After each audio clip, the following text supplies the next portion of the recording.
Botox, Dysport, fillers, they get talked about like they're all the same thing. A quick lunchtime touch-up, in and out, no big deal. Half the internet is offering them, often at prices that seem too good to pass up. So before you ever book one, let me tell you what these actually are, how they're genuinely different, and the one thing that matters more than the product, the price, or the clinic. The thing that decides whether this goes well or goes badly. Here's the part that clears up most of the confusion, and almost nobody explains it plainly. Botox and fillers do completely opposite jobs. Botox and Dysport are the same category. They're muscle relaxers. They temporarily quiet the muscle underneath so it stops creasing the skin. They're for the lines that appear when you move. Frowning, squinting, raising your eyebrows, they relax. Fillers are the opposite. They don't relax anything. They add volume. A gel placed under the skin to fill a hollow, plump a lip, or soften a line that's there even when your face is still. They fill. So one relaxes muscle. The other adds volume. Completely different tools for completely different problems. And a good injector often uses each for what it's actually meant for, not one for everything. And here's the reassuring part before we go further. The muscle relaxers wear off. So do most modern fillers, which means the single most important decision isn't really the product. It's who's holding the needle, and I'll come back to why that matters more than anything else. Let's take the muscle relaxers first.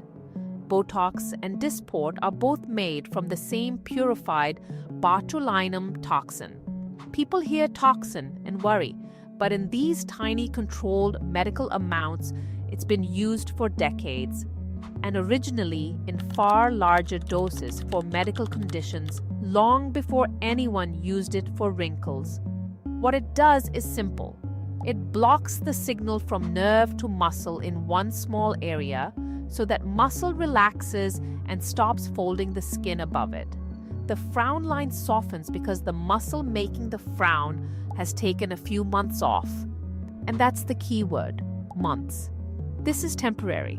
It typically fades over roughly 3 to 4 months, and then the muscle wakes back up. That's not a flaw. For a lot of people, it's the appeal, because if you don't like the result, it doesn't last. Now, fillers, and this is where you need to pay closer attention, because the risks are genuinely higher. Most fillers today are made of hyaluronic acid, and that matters enormously for one reason. They can be dissolved. If the result is wrong or lumpy or something goes wrong, a trained injector can inject something that breaks the filler back down. That reversibility is a safety net, and it's a big part of why these became the standard. But not all fillers are hyaluronic acid. Some are semi-permanent or permanent, and those cannot simply be dissolved. If something goes wrong with a permanent filler, your options narrow dramatically. So if you take one practical thing from this section, for most people starting out, a reversible hyaluronic acid filler is the more cautious choice, and it's worth asking exactly which type you're being given. Now, the risk almost nobody mentions at the bargain clinics. Your face is full of blood vessels, and filler is a gel being placed under the skin. In rare cases, filler can be injected into a blood vessel. When that happens, it's a genuine emergency, and it can damage the skin, and in very rare cases affect vision. Overfilling is one of the most common ways this goes wrong. It accumulates over years, it can migrate, and it slowly changes a face into something that no longer looks like the person. Good work is usually subtle. If someone is pushing you toward more, that's a flag. The idea that it's a casual lunchtime nothing. For the muscle relaxers, the risk really is low. For fillers, it's a real medical procedure with real, if uncommon, complications. And treating it casually is how people get hurt. And the preventative pitch, aimed at people in their 20s who don't yet have the lines they're being sold a fix for. That's marketing meeting a very human insecurity, not medicine. So here's the thing I promised at the start. The one that matters more than the product or the price: who injects you. A skilled, licensed medical injector, someone who deeply understands the anatomy of the face, where every vessel runs, and crucially, what to do the moment something goes wrong, is the difference between a good outcome and a serious one. The product in the syringe is often the same. The hands and the training are not, so the bargain is usually a false one. A cut-price injectable from someone who took a weekend course isn't a deal. It's the same needle near the same vessels. A few practical questions worth asking before anyone touches your face. What are your medical qualifications? How many of these have you done?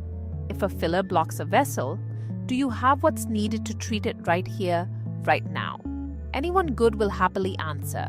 Anyone who bristles has told you your answer. Now, none of this is meant to frighten you off. Millions of people have these done safely and are genuinely happy with the results. And there's nothing wrong with wanting to look like a rested version of yourself. The point was never fear. It's that this is a real medical procedure, not a beauty product, and it deserves the same care you'd give any medical decision. So if you're considering it, take it to a qualified medical provider, ask the questions, start conservative, favor the reversible option, and never let price be the reason you choose one set of hands over another. This is your face, and you only have the one. So the summary: Botox and Dysport relax muscle. Fillers add volume. Most of it is temporary, and hyaluronic acid fillers can be reversed, while permanent ones largely can't. The risks are usually small, but the ones that aren't are serious. And the single biggest thing standing between you and a bad outcome is the training of the person holding the needle. Choose the injector, not the discount. If this was useful, leave a comment and share it with a friend who's been thinking about it. And tell me, what's the one thing you've always wanted to ask a doctor about this but never got the chance?